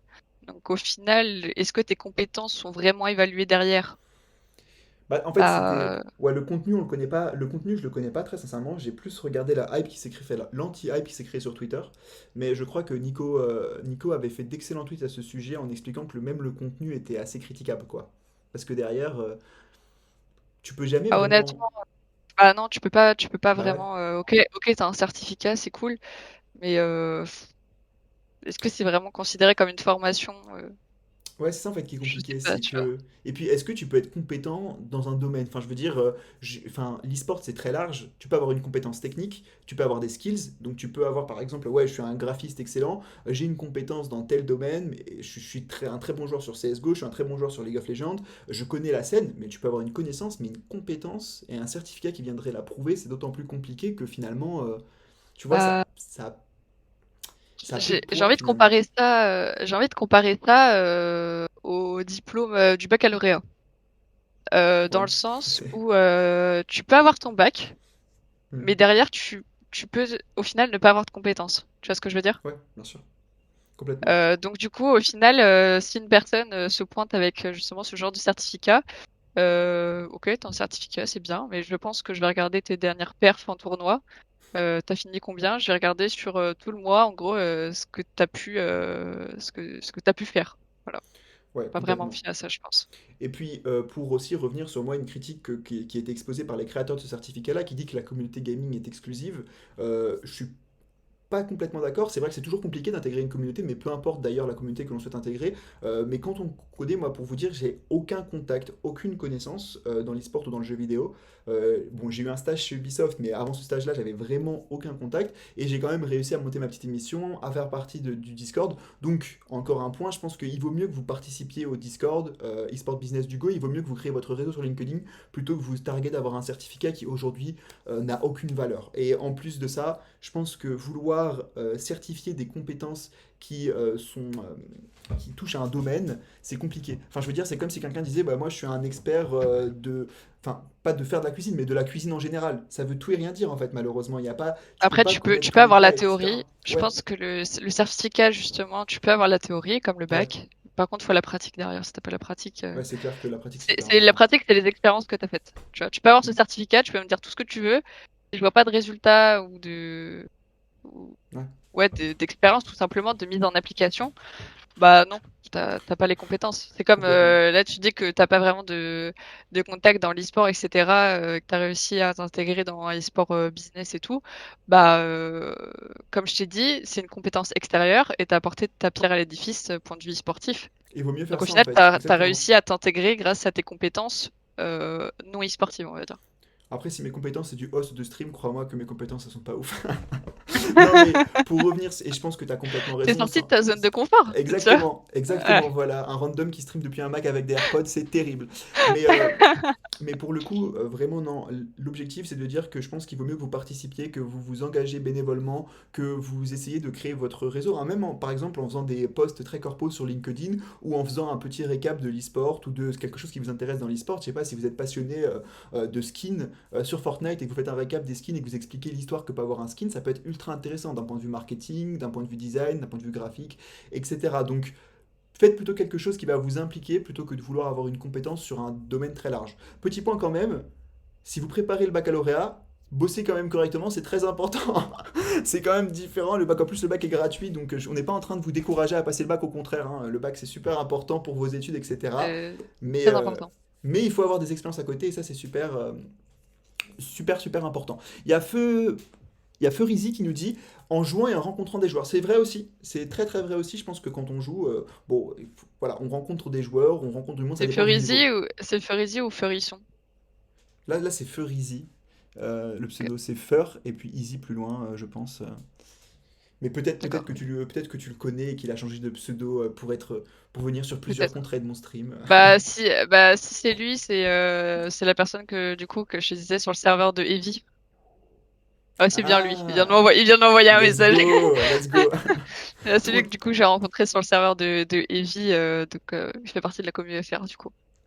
Let's go, bah c'est super, mais je suis grave content de voir qu'il y a autant de gens qui viennent sur mon petit stream et tout, ça me fait grave plaisir. Il y a une question d'illustre inconnu qui t'est adressée directement, qui fait comment a procédé Krios pour t'inviter sur le stream et qu'est-ce qui a fait que tu as accepté l'invite? Attention à ta Alors, réponse. Je rigole. du coup, j'ai vu par rapport à l'émission GLHF ce qui se passait, l'engouement qu'il y avait un peu autour, parce que je suis pas mal Discord e-sport business. Bah, c'est moi qui l'ai démarché, tout simplement. Je lui ai dit, écoute, moi, voilà mes expériences, voilà mon parcours. J'ai fait ça, ça, ça. Est-ce que ça peut t'intéresser pour ton émission? Et du coup, il m'a dit oui. Exactement. Vous voyez, c'est le début du succès en fait. Je n'ai même plus besoin de démarcher les gens pour qu'ils viennent sur mon émission. Et des profils aussi intéressants que celui que Léa quand même, c'est pour vous dire. Non, mais c'est vrai que de toute façon, et ça je le répète aussi, j'en profite pour faire une petite aparté, si vous voulez discuter avec moi, même si vous avez un profil qui n'est pas directement rattaché à l'e-sport ou aux jeux vidéo, mais que vous avez réussi à faire du jeu vidéo une passion ou une force pour votre projet pro, etc., l'objectif c'est vraiment de partager, hein. Donc je vais pas, voilà, évidemment si vous avez des opinions qui sont extrêmement tranchées et que vous avez une vision qui moi ne convient pas ou qui ne convient pas finalement à l'inclusivité qui est très importante et très chère à moi, c'est une valeur que je porte voilà, très haut, et ben du coup ça sera compliqué. Mais normalement il y a 95% de chances que vous soyez les bienvenus. Après voilà, l'objectif c'est de discuter, de parler, et c'est comme ça qu'on rencontre des profils passionnés, passionnants comme celui de Léa et comme celui de toutes les personnes qui ont été vraiment impliquées dans mon émission. Et en effet, Illustre Inconnu, le Discord est vraiment un super super outil. On Ouais. va... Putain, le temps passe toujours aussi vite, j'ai beau avoir enlevé la formation, il est déjà 11h06. On va passer un peu sur la troisième partie dont on voulait parler tous les deux, qui était assez important, c'est-à-dire le sexisme et la toxicité dans les jeux vidéo. On va rebondir finalement sur ce qu'on disait un petit peu plus tôt. Toi, comment est-ce que tu perçois aujourd'hui, alors pas nécessairement que sur CSGO, mais la scène gaming, est-ce que tu trouves que c'est suffisant les mesures qui sont mises en place par des associations comme Women in Games, etc. Ou est-ce qu'au contraire, tu trouves que c'est encore un monde trop fermé, notamment pour les femmes évidemment? Je trouve que ça commence à s'ouvrir pas mal. Mhm, Même si je croise pas énormément de filles encore en tant que staff mhm. dans différentes structures à qui je pourrais parler. Même pour si on a failli recruter une équipe féminine R6. Let's Mais c'est go. une des rares que j'ai vues. En vrai, C'est c'est une des cool. rares que j'ai vues. Mhm. Ouais, c'est cool. Sinon, bah, je te donne un exemple. Chez Red Bloods, plus de la moitié du staff est féminin, par exemple. Donc ça, c'est déjà une C'est avancée. c'est top, c'est super, ouais. Mhm. C'est déjà pas mal, j'aime bien. Mais sinon, en vrai, côté e-sport, je vais plus voir en streaming des filles, Mhm. plus que dans le staff, dans les structures, en tant que Ouais. bénévole. Ce qui, je pense aussi, et ça c'est mon point, et je le dis souvent d'ailleurs dans mes émissions, c'est que malheureusement il y a peu de modèles et d'exemples encore de femmes qui sont des joueuses professionnelles, et donc c'est compliqué pour une joueuse qui arrive sur la scène de s'impliquer, de se dire ok j'ai le niveau. Et d'ailleurs plutôt pour ou contre les équipes mixtes. Je sais que dans le sport classique c'est déjà un gros débat, dans l'e-sport on Moi, je enlève le suis pour, côté hein. physique. Ouais, tu penses que c'est Je possible quoi, suis, même à très très haut je, niveau il n'y a pas de souci. je pense que c'est possible. Je prends l'exemple de Rachel, CSGO, Mhm. qui était dans l'équipe de Heavy, justement, euh, euh, qui est une excellente joueuse et qui justement est en contact avec KRL pour pourquoi pas rejoindre leur équipe principale sur CSGO. Donc je Let's pense go. que ouais, Il en faut plus des gauche. profils comme ça, hein. C'est super important Bah je pense. et c'est que j'en vois pas énormément, mais pour se démarquer, faut vraiment faut tryhard à fond quoi. Euh, mais c'est ça en fait le problème. Et puis comme, encore une fois, on n'a pas de rôle modèle, c'est-à-dire que bah, un gamin de 15-16 ans qui veut se lancer dans le gaming et qui veut devenir joueur pro, bah, il se connecte sur un stream e-sport, peu importe le jeu, et il va avoir 5 mecs contre 5 mecs, quoi. Donc il va se sentir peut-être plus validé, entre guillemets, socialement, et va se dire, ok, bah, culturellement, j'ai ma place, je peux le faire. Une femme, c'est beaucoup plus compliqué parce qu'elle n'a pas de modèle auquel s'appliquer, auquel se rattacher, et donc du coup, bah, elle va se sentir un petit peu cachée par la société. T'as Ferizi qui dit quelque chose de très pertinent, euh, qui dit clairement pour, tant que la personne a le niveau, elle a sa place indépendamment de son sexe ou de n'importe quel autre caractère. Ça, je suis aussi complètement d'accord. Et je pense qu'en plus, l'e-sport, c'est un milieu dans lequel on ne peut plus avoir les critiques classicistes dans le monde du sport qui disent, bon, bah, une femme a moins de compétences physiques qu'un homme, c'est prouvé scientifiquement, blablabla. Blablabla. Là, j'ai pas de compétences, enfin, j'y connais trop peu pour affirmer le pour ou contre. Par contre, dans l'e-sport, on sort en fait de cette critique-là, et donc on peut véritablement avoir des équipes mixtes. Donc moi, je pense que ça ne peut être que positif. On a vu au MSI, là, pour League of Legends, qu'il y avait une femme qui était malheureusement enfin, support remplaçante malheureusement, mais qui était quand même présente dans l'équipe. C'était une première, et donc Ça il faut de commence. plus en plus de profils comme ça. Et du coup, ça me permet de comment dire, ça me permet de rebondir. Est-ce que toi, tu penses que aujourd'hui sur CS:GO, enfin du moins dans les années qui vont venir sur CS:GO, il va y avoir plus en plus de mesures pour inclure des joueuses aux équipes, ou est-ce qu'au contraire, comme ça fait partie de la communauté et que la communauté, bah, comme on l'a pu le voir, a été parfois un peu toxique, etc., et que c'est un jeu qui repose sur sa communauté, ça risque d'être plus compliqué? Alors, faut savoir que c'était sur une bonne voie jusqu'à ce que ESL décide d'annuler ou de supprimer les deux tournois féminins annuels sur Counter-Strike. Terrible. Et ils ont Euh, expliqué pourquoi ils l'avaient annulé? Je savais pas qu'ils avaient annulé ça. alors, je sais plus trop les causes de pourquoi, du comment, mais c'est dommage parce que ça commençait à évoluer pas mal et au final, ils ont annoncé comme quoi ça serait supprimé. Donc peut-être parce qu'il n'y avait pas assez d'équipes féminines, Mhm. ce qui est possible parce que en général, les équipes féminines ne durent pas très longtemps. J'ai été dans une équipe féminine Counter-Strike. Ça n'a pas duré très longtemps. En général, quand tu vas parler à une fille qui se trouve dans le domaine sportif, quand les filles parlent entre elles, elles vont se dire ah mais moi de base je m'entends pas avec les filles. Ouais. Et ça, c'est très vrai, c'est Ouais, très très vrai. c'est plus compliqué quoi du coup. Et donc malheureusement, ça crée de la dissension et ça crée pas une communauté qui va se pousser pour essayer d'interagir. T'as Ferizi aussi qui dit les équipes sur CS:GO sont déjà mixtes, c'est pour ça. Et c'est pas complètement faux non plus parce que du coup, c'est vrai que je viens d'y penser, mais une compétition full féminine avec une équipe mixte, ça passe pas, j'imagine. Enfin, je connais pas ESL, mais Alors apparemment la scène 100% masculin n'existe pas. Ça a toujours été des tournois mixtes. Et ouais. en fait, il y a tournoi mixte et il y a tournoi féminin. Sauf que bah comme il n'y a Je pas de vois, filles ok, dans les d'accord. tournois mixtes, bah c'est masculin quoi. Ouais, c'est ça le problème en fait, c'est que malheureusement pour le et pour le coup, est-ce que tu penses que ça va évoluer dans le bon sens ou est-ce que au contraire, avec ce qui vient de se passer ESL tout ça, ça risque de ralentir un petit peu la progression et finalement l'inclusivité dans le gaming pour les femmes? Je pense que ça va évoluer, mais il faut du temps. Hmm. Comme je t'ai dit, on voit plus des filles en streaming que dans des structures. Ouais, Après, le problème, c'est que étant une femme dans le milieu e-sportif, tu vas avoir plusieurs. En fait, t'as deux types. Tu vas avoir deux types de femmes dans l'e-sport. Tu vas avoir ouais, les je vois. streameuses, les filles qui se donnent à fond, par exemple comme moi, qui essayent de se montrer par rapport à leurs compétences et évoluer par rapport à ça, Mhm. en créant son réseau. Et tu vas avoir des filles qui vont être là pour troll et qui vont être considérées comme e-girl. Ouais, je vois ce que tu veux dire, Tu complètement. vois? Et du coup, Donc au ça final, casse un peu l'image. quand bah, justement, je trouve que ça dévalorise un peu l'image de la femme dans l'e-sport, dans le sens où quand une femme va vouloir rejoindre, même dans les jeux vidéo, hein, c'est pour ça qu'on se fait lyncher et tout. Hein. C'est parce Mhm. que bah, les gars derrière leur écran, ils imaginent une fille qui est en mini-jupe avec des oreilles de chat, Ce qui est malheureux. par exemple. Après, alors je suis pas en désaccord avec toi, mais je suis pas non plus 100% d'accord dans le sens où, théoriquement, on n'aurait pas, en tout cas, moi en tant qu'homme, j'ai pas de jugement à porter sur une femme, peu importe sa tenue, peu importe ce qu'elle Ah fait. mais Je veux mais dire, je suis tu vois, complètement genre, d'accord avec toi. tu vois, si c'est une e-girl, c'est vrai que ça peut dévaloriser l'image peut-être compétitive ou professionnelle, mais enfin, je veux dire, si c'est une e-girl, moi ça me touche pas de prou ou de près, et donc en Non mais vrai, elle fait ce je qu'elle veut, suis tu vois. d'accord avec Ok. toi. Je suis d'accord avec toi, mais du coup, moi ça me pose pas de problème Ouais. qu'elles soient comme ça. Tu vois, elles font ce qu'elles veulent. Mais du coup, c'est vrai Mais, que point de vue ouais, professionnellement je vois. parlant, C'est vrai, c'est, ouais, complètement. on est associé à cet univers-là. Tu Ouais. vois. Oui, c'est un En fait, peu. Ouais. tu vas avoir un univers vraiment cosplay, etc. Mhm.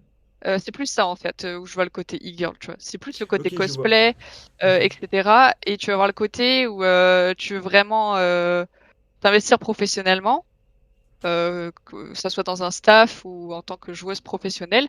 Mais comme tu es une femme, tu vas potentiellement être associée au côté cosplay, tu Je vois. vois en fait. Ouais, c'est le regard masculin porté sur qui n'arrive C'est pas à ça, différencier les deux qui est problématique. Après, voilà, mais c'est super exactement. intéressant d'avoir ton avis sur ce sujet-là, parce que pour le coup, c'est vrai qu'il y a eu pas mal de débats sur Twitch récemment, mais aussi sur beaucoup d'autres plateformes, et c'est important de pouvoir avoir ah, on a une autre question, de pouvoir avoir un avis comme ça qui est diversifié, qui change en fait, et qui finalement apporte aussi beaucoup à la discussion. Il y a Furizy qui dit le problème, mon ami, c'est que tout le monde ne réfléchit pas comme toi. C'est gentil, je prends ça comme un compliment. Je joue très régulièrement avec des filles sur CS et dès qu'elles activent leur micro, les randoms avec nous se sentent plus. Bah, c'est ce que nous disait aussi justement Léa, C'est tout le temps comme malheureusement, ça. c'est tout le temps comme ça. Et enfin, Bah, c'est bah justement, bah Furizy, bah, du coup, qui s'appelle Damien. Damien, Damien, enchanté Damien. il joue tout le temps avec moi. J'ai justement dans l'équipe féminine, j'ai ramené une autre fille avec moi, du coup, qui est dans notre groupe de potes maintenant. Ouais. Donc Eva. Donc quand on est en game, c'est vrai que qu'on soit une ou deux, quand on active notre micro, s'il y a des randoms, la plupart du temps, c'est mort, quoi. C'est fou ça. En plus, Donc, on a eu le même commentaire sur Valorant et j'imagine que s'il y avait un chat vocal sur LoL, ce serait pire. Donc c'est terrible quand même de voir ça, quoi. C'est. c'est oh, you are the girl. No, je suis un garçon, j'ai 9 ans. Bah, Je dis ça comme ça, ils font what? c'est Vous terrible prête parce pas que trop, mais. c'est terrible parce que genre Zoé qui était venue aussi nous disait qu'elle faisait ça souvent sur Valorant pour éviter la critique, qu'elle préférait quasiment être Ouais, perçue comme un gamin de 9 ans plutôt que comme une femme parce que bah, c'était moins compliqué pour elle et c'était moins ouais, j'ai pas toxique envie de me aussi. battre. J'ai C'est pas envie ça de me en battre de fait. ce côté-là. J'ai juste envie de jouer ma game. Ouais. Laisse-moi jouer et c'est tout, quoi. Donc voilà. T'as Derby FR qui dit Minalé, le garçon manqué. Je suis pas nécessairement d'accord avec toi, mais Derby, Bah, Derby, non mais c'est pas grave, Derby c'est un pote à moi aussi que, qui que j'ai connu chez taquine. Apologies Sport. Il me taquine. Eh oui, évidemment, non, mais c'est bien, il faut être taquin. Non, mais c'est un. Non, mais bien sûr, je sais que vous trollez, vous inquiétez pas. De toute façon, j'ai une équipe de modos prêts à tout moment à agir. Je rigole, je Ah, rigole. vous ban. Non, mais c'est important parce que c'est important véritablement de créer, moi, je pense, de la visibilité. Et c'est aussi ce que j'essaie de faire. Alors, à mon petit niveau, évidemment, on est 20, mais c'est déjà excellent. Et l'objectif, c'est de montrer qu'en fait, c'est possible parce que bah, derrière, il y a potentiellement de jeunes femmes, il y a potentiellement des personnes qui veulent s'investir dans la scène e-sport et qui voient des profils comme celui de Léa, par exemple, et qui se disent, bah, c'est possible, je peux faire partie d'une équipe e-sport, je peux faire partie du monde du jeu vidéo, et c'est méga important. C'est super, super important. T'inquiète, je partirai jamais dans les chemins boueux. Écoute, il y a Stellan qui dit nous rompicham, c'est terrible, le chat part en live, c'est parfait, j'adore. Du coup, est-ce que toi, dans le management d'équipe, etc., alors ça peut être une expérience que tu as vécue ou quoi, tu as eu des difficultés en tant que femme ou est-ce qu'au contraire, ça s'est plutôt bien passé et est-ce que tu penses aussi que du coup, ces difficultés-là sont liées à ce que je viens de parler, c'est-à-dire le manque de visibilité? On a Fox, j'adore, enfin un chat qui est actif et qui est motivé là. On a Fox qui, Est-ce que c'est Foxshox? c'est Bah, Fox c'est mon Shock. frère.